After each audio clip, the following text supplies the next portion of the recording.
Bonjour chers parents, je vous ai préparé une petite vidéo pour vous expliquer le fonctionnement du cours d'anglais de votre enfant. Alors mon nom c'est Mrs. Karen, mais vos enfants, je m'excuse, m'appellent tous Mrs. K. Alors si vous entendez parler de Mrs. K, alors me voilà. Premièrement, nous utilisons la plateforme CISA dans le cours d'anglais. En fait, tous les spécialistes de l'académie, de la première année, de la maternelle en sixième année, utilisent l'application CISA pour pouvoir transmettre les devoirs, les informations et recevoir aussi les travaux de vos enfants sur cette plateforme. Donc, j'utilise CISA. Votre enfant est déjà connecté. Vous recevrez bientôt une procédure pour pouvoir vous y connecter, vous également. Mais c'est vraiment par choix personnel. Vous pouvez décider si oui ou non vous allez vous connecter au CISA de votre enfant. Parce que lorsqu'un enfant m'envoie ses travaux, moi je les accepte, mais vous recevez également une notification. Alors si vous avez plusieurs enfants, vous allez recevoir plusieurs notifications dans la journée. Vous pouvez voir sur le champ ou attendre un moment pour pouvoir regarder les travaux. Mais c'est vraiment à votre discrétion. Je n'oblige personne, aucun parent à suivre leur enfant à distance avec CISA. Parce que vous pouvez également regarder le CISA de votre enfant le soir, la fin de semaine, et regarder les travaux qu'il a déposés dans son propre CISA. Donc, vous pouvez partager avec votre enfant la découverte de ces travaux-là.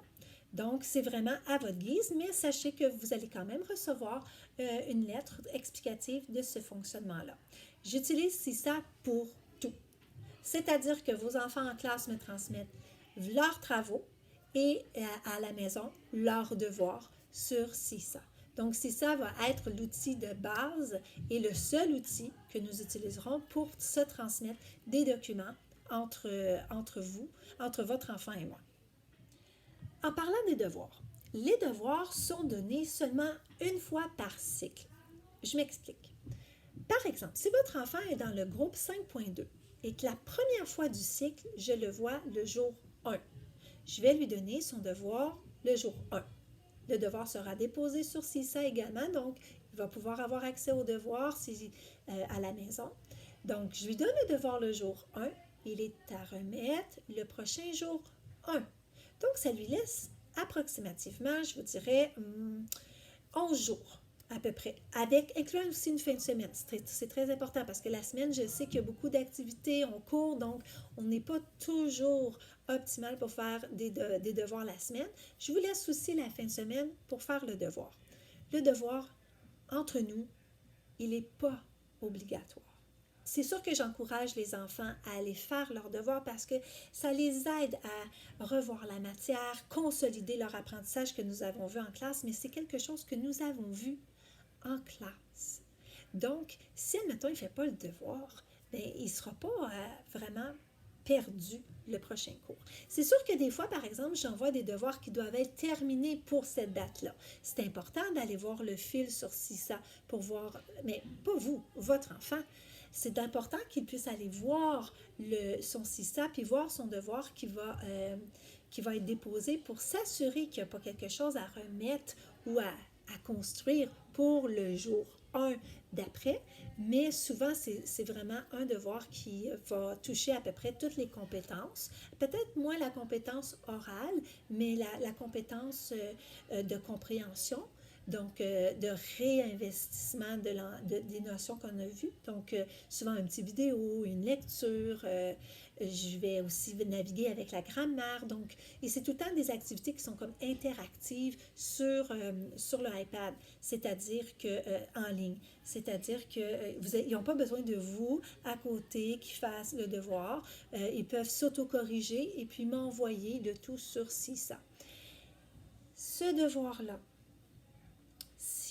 si vous voyez que votre enfant a une difficulté, je ne veux pas que vous couriez après mon oncle, ma tante, professeur d'anglais pour lui donner un coup de main. Vu que c'est de la notion qu'on a vue en classe, c'est important. C'est important qu'ils viennent me voir puis qu'ils viennent me dire « Mais c'est ce qu'est, je ne comprends pas le devoir. Je ne mets pas de notes au portail pour un devoir non fait parce que c'est de la matière que nous avons vue en classe. Sauf que je veux sensibiliser vos enfants qu'ils sont responsables de leur apprentissage. Donc, s'ils ont besoin de consolider leurs apprentissages à la maison, c'est important qu'ils fassent le devoir. S'ils ont un examen qui s'en vient et qu'ils ont besoin d'une pratique, je mets toujours une pratique pour un examen sur CISA dans le devoir. Alors, s'ils se pensent au-delà de leur affaire, puis là, qu'ils font pas beaucoup de travaux, puis qu'il y aurait eu besoin, mais je les sensibilise, c'est à toi d'aller voir ton devoir, c'est pas ton parent qui t'oblige ou pas, c'est toi à comprendre ton devoir, puis à voir s'il t'apporte quelque chose. Donc, ne paniquez pas la journée d'avant du devoir, même s'il n'est pas fait. Je ne le pénaliserai pas et je ne ferai pas de retenue pour un devoir non fait non plus. C'est vraiment à sa discrétion. Je ne dis pas en classe, là, parce que tout le monde me dirait que tout le monde le devoir est correct, mais sachez que vous n'êtes pas obligé d'y mettre une pression pour le devoir. Votre enfant est sûrement revenu après le premier cours d'anglais en disant « Oh my God!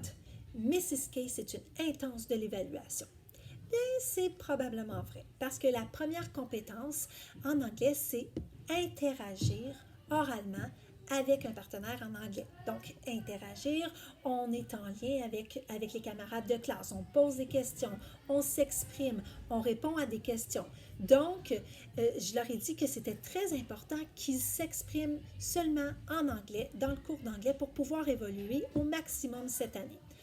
De cette façon, c'est pour ça que je vais les évaluer à tous les cours. En fait, l'évaluation, c'est plus une observation que je fais de eux pour pouvoir voir leur évolution, puis m'assurer qu'ils évoluent dans le cours d'anglais en utilisant seulement l'anglais.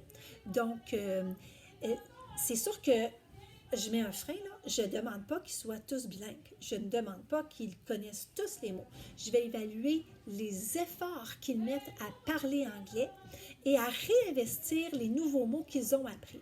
Donc, s'ils ne connaissent pas un mot, comme admettons sacoche, ils veulent me dire qu'ils aiment ma sacoche. Oh, Mrs. K, I like your sacoche. Le Frenchglish, je leur ai dit qu'on essayait de le bannir au maximum.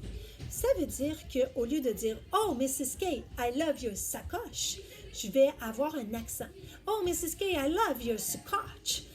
Donc, je leur ai dit de s'inventer des mots. C'est comme ça qu'on va apprendre les nouveaux mots en anglais.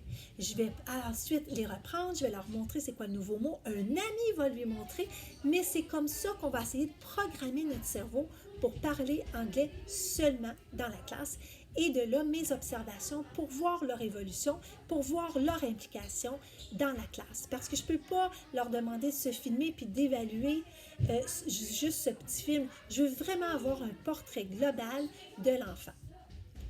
J'ai parlé de projet plus tôt, c'est vraiment ma façon de fonctionner dans la classe d'anglais. Donc, nous fonctionnons en projet pour pouvoir harmoniser tous les apprentissages que nous avons faits en classe, que ce soit un visionnement, une lecture, de la grammaire, de l'expression orale ou du vocabulaire. On va pouvoir mettre tout ensemble pour pouvoir réaliser le projet.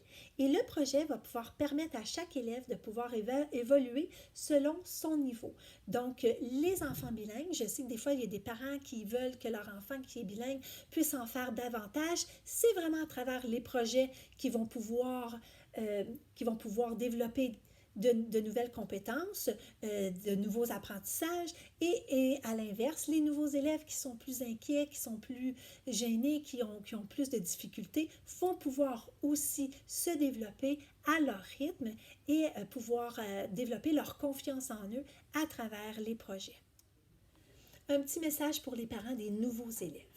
Je le sais qu'il y a plusieurs nouveaux élèves, surtout ceux qui n'ont pas eu d'anglais, qui n'ont pas eu beaucoup d'anglais dans les autres écoles. Je sais que ça les stresse beaucoup.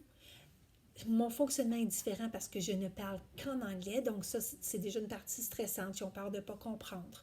Ils arrivent dans une nouvelle école aussi. Ils arrivent avec des nouveaux amis, ils arrivent dans un nouveau niveau, ils arrivent avec des nouvelles consignes. Donc, tout ça mis ensemble fait que le premier bulletin, bien, des fois, les enfants sont déçus.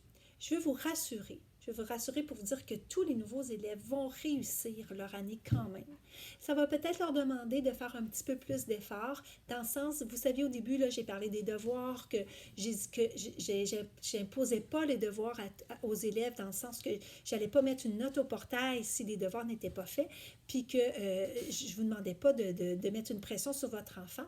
Donc, bien, peut-être que ces élèves-là vont avoir besoin de faire 2-3 séances de devoirs par semaine pour pouvoir rattraper ce petit écart de vocabulaire-là ou de grammaire. Donc, il faut y aller avec la pédale douce, dans le sens que je vous dis, ils vont tous y arriver. Et puis, souvent, on va voir une différence à partir du mois de décembre. Il y a la première étape. Puis après la première étape, là, tranquillement, l'adaptation se fait. La maturité aussi se développe. Et puis, on voit un changement chez les élèves plus vers le mois de décembre. Mais ne vous inquiétez pas. Votre enfant va réussir quand même son année sans problème. Le matériel à utiliser en anglais, English to Go, c'est un dictionnaire visuel très bien bâti avec tout le vocabulaire dont ils ont besoin. Une partie aussi grammaticale et de communication. Donc, celui-ci, c'est la version nouvelle. Si vous avez l'ancienne, il n'y a aucun souci, c'est la même chose. En terminant, je voulais faire une petite parenthèse pour le plan d'intervention. Les parents dont les enfants ont des plans d'intervention, je suis rencontrée par la direction, je suis mise au courant, donc ne vous inquiétez pas, je vais appliquer toutes les mesures adaptatives pour vos enfants sans faute. Donc, aucun souci à ce niveau-là. En ce qui concerne la communication, je vous invite à communiquer par le portail.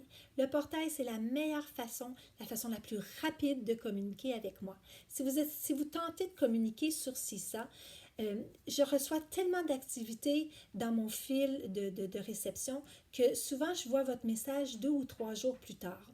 Donc, le portail reste la meilleure façon de communiquer avec moi. Alors finalement, j'ai terminé. J'ai vraiment terminé toutes mes informations. Donc, si vous avez des questions plus personnelles ou si vous avez des petits questionnements qui demanderaient, des petits points qui demanderaient plus de précision, n'hésitez pas à communiquer avec moi sur le portail. Je vous souhaite une belle rentrée. Au plaisir de travailler ou de communiquer avec vous. Bonne journée!